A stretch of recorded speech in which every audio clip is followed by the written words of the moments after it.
have with me Deputy Superintendent of Field Operations, Chief John Thomas, Deputy Superintendent of our Public Integrity Bureau, Alinda Westbrook. So we're here this afternoon to give you, the community, give you the city, give you the media, an update with regards to the unfortunate encounter that involved our officers and protesters on last Wednesday night on the Pontchartrain Expressway. First and foremost, let me start by acknowledging and make a formal apology to the city, to our citizens, on me messaging inaccurate information on last Thursday. I received information that we deployed tear gas and tear gas only on Wednesday night. That was the information that I had at that time, and in an effort to be transparent and get the information to you as quickly as possible, I relayed that information. I have since learned that we did, in fact, our Special Operations Division did, in fact, use what is called rubber balls or stinger rounds on the bridge on that night as well. As such, our Force Investigation Team, under the leadership of Deputy Superintendent Westbrook, has launched a formal investigation into the use of that incident, into the incident that occurred that night. This investigation will consist of looking at the use of force, looking at any policies, procedures that we may have had, can do better or differently, or if there's anything else that we may have violated. More specifically, why wasn't I given that information on that night? There was a breakdown. There's some sort of deficiency in our messaging, internal messaging. I want to thank the public, the citizens, who took heed to my request and gave us the information that we needed to continue this investigation.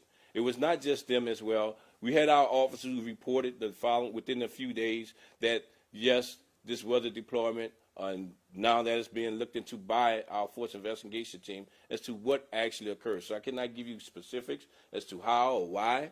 That is a part of the investigation. But, however, just know that we're taking this seriously. We will continue to do just that.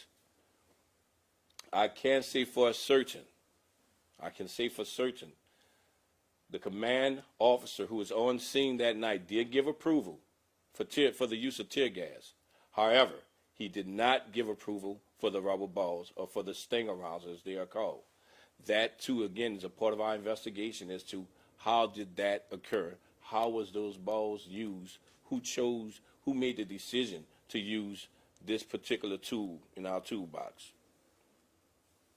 We're going to be working very closely with our community of the criminal justice reform in deciding and looking at our decision-making policies and looking at what it is that we are doing when we're reporting such force to make sure that we are at our absolute highest standard.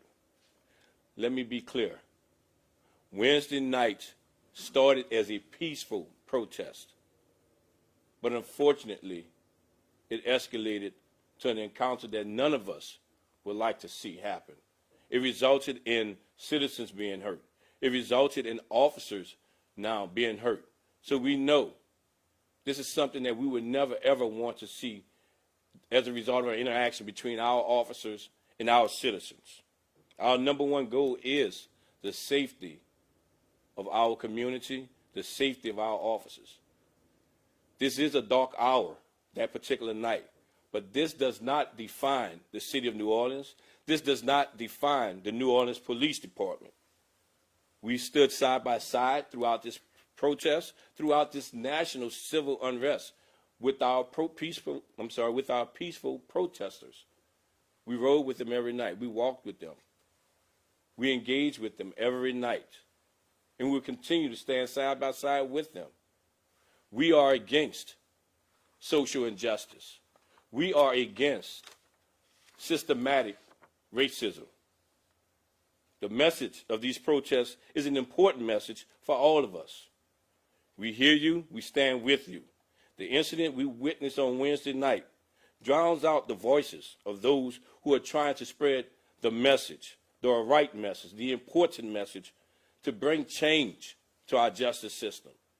And we agree, change is needed. Change is necessary. As a black man in this nation, as a father of 3 young black men in this nation, I understand your very concerns. wholeheartedly. Will we be targeted?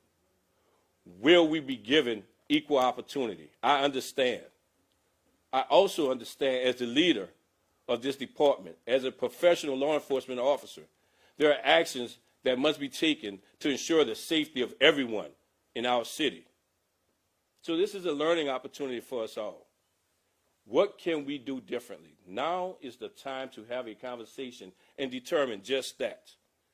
This was an anomaly. This does not define us as a city, as an agency.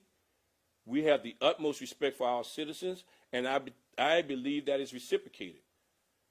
Our trust has grown over the years, and will continue to grow. We are ahead of the game with procedural justice. We require de-escalation. We do not do chokeholds. We do not allow using our knee in any certain way or fashion. Our officers are instructed to intervene when they see misconduct. So we are well ahead of the game. We continue to be that role model of constitutional policing for the country. We as a department strive to be at the forefront of modern policing and criminal justice reform, and working with our community and not against our community. We are committed to constitutional policing to its fullest. At this time, I'll take any questions. Kim? What are the rubber balls typically used for as a police tool, and why do you believe they were deployed that night? So it is normally used for crowd disbursement. That is a part of the investigation. Why was it used? What was the officers thinking? Things of that nature. That is still a part of the investigation, but it is normally used with regards to dispersing the crowd. Were they instructed not to use rubber? Again, the commanding officer did not give them permission, did not give approval to use the rubber balls that night. So all of that is going to be determined throughout our investigation. Danny? Chief, I mean, last week you said very definitively it was just gas used. Yes. And you asked the question. I remember that. Right. Yep. But I mean, where was the breakdown in communication? I mean, who didn't inform you, or is there anything you should have asked different to get that? Well, you know, the first thing is there were posts already online about people claiming that. Right, and I think the community for that just did not know. We did not know that briefing that I received on Wednesday night. I was not informed. We are trying to identify where is the breakdown. Our policy clearly states how we should report use of force, and within a timely manner. So we have to identify what actually occurred, what triggered this. This is a deficiency that we've identified, and we're looking at our protocol as to how did that occur, and why was the balls used from the beginning. Wait, sir, we're going in order. We're going in order. Ramon. Have there been any officers been put on reassignment? Have the officers who fired the rounds been identified at this point? No one has been put on reassignment. I believe they may have identified the officers involved. I mean, this is a lengthy process because, as you know, we had numerous officers on that bridge that night. So we're not just interviewing the officers that were involved, but also the officers who may be witnesses to this. So it's going to be a lengthy investigation, a thorough investigation. Believe you me, no rock will be left unturned. Accountability is a must, from the lowest to the highest. It is a must. How many officers were involved? That we don't know. We had a lot of officers out there that night, a lot, just to address as the week progressed. We were just adjusting every day with our response to the entire crowd that we had. So the actual number I do not have for you at this time. And what kind of disciplinary action do you think might come out of it? It ranges. I mean, it varies. It is based on our penalty matrix. What was the violation? What does that penalty matrix call for with regards? It could be a letter of reprimand. It could be suspension days. It could be termination, depending on the officer that is involved and their history. I really cannot give you the exact penalty because it varies. There's so many other things that go into the deciding factor of that penalty matrix. Yes, sir. Yes, sir. Alan Johnson from Louisiana Weekly. I'm sorry you addressed this already, but could you say, how long have y'all had this tear gas? And where did it come from? Who was the contractor? Oh, man. Contract. I couldn't tell you all that, but what I can tell you, that has always been a tool in our toolbox. I mean, that is a standard practice across the country. I've spoken to some of my counterparts in various cities, talking about Memphis, talking about Atlanta, talking about Houston. That is a standard practice across the country with regards to law enforcement, having that as a tool to disperse crowd when necessary. But has it ever been used here before? I mean, it wasn't used. Since I've been on this job, it has not been used, that I know of. And that's how long, sir? 22 years. Amos? Jennifer? You know?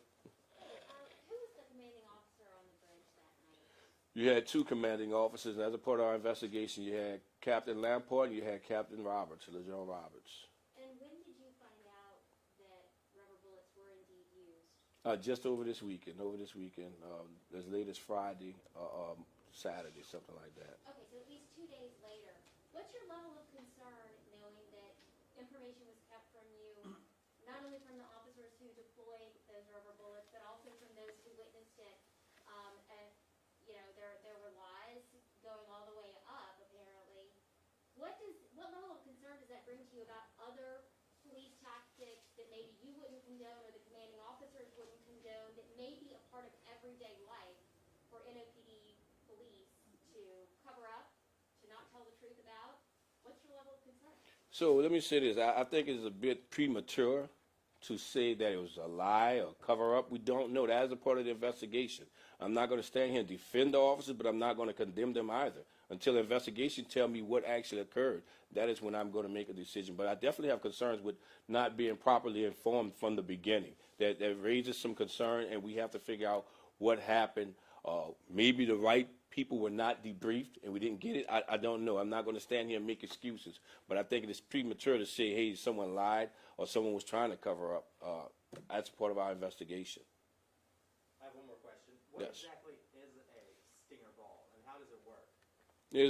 It is a rubber ball, and it is confined into a little object that is launched from a launcher and into the crowd and dispersed, and the balls just bounce to try to scatter the crowd. And is it supposed to like bruise or puncture the skin, or what's To that, I guess it depends on how close you are to it. We're not trying to hurt anyone. It's about dispersing the crowd.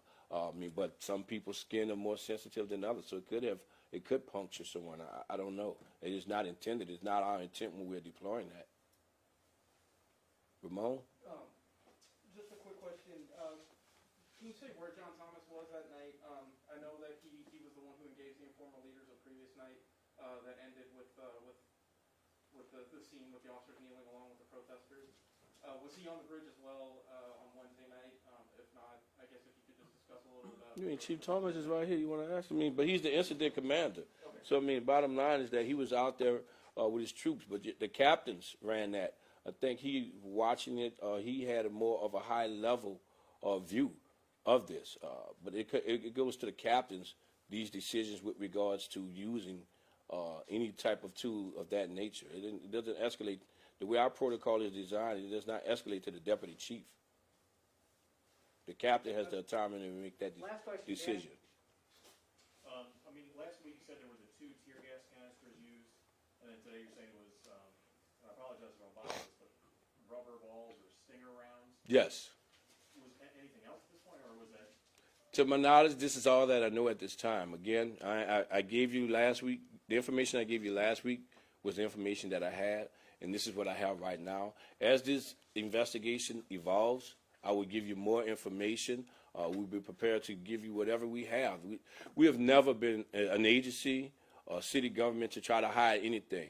We're going to be transparent. We have been transparent. We'll continue to be transparent. All I ask is that you be fair in your assessment and do not let this one unfortunate incident or encounter define who we are in our relationship with our community and our respect that we have for our community. We have been on the cutting edge of leading the country in policing. We had Baltimore, you had Chicago, you had LAPD, New York, come to New Orleans to see what it is that we are doing. So we're doing the right things. And as you saw last week, we did not have half of the issues that you saw across the country. So I do not want this to go or be a point of interest that shines over what actually occurred in our city and how we really had a great community that worked with us to have a peaceful protest, but you had a few agitators, a few instigators that escalated it.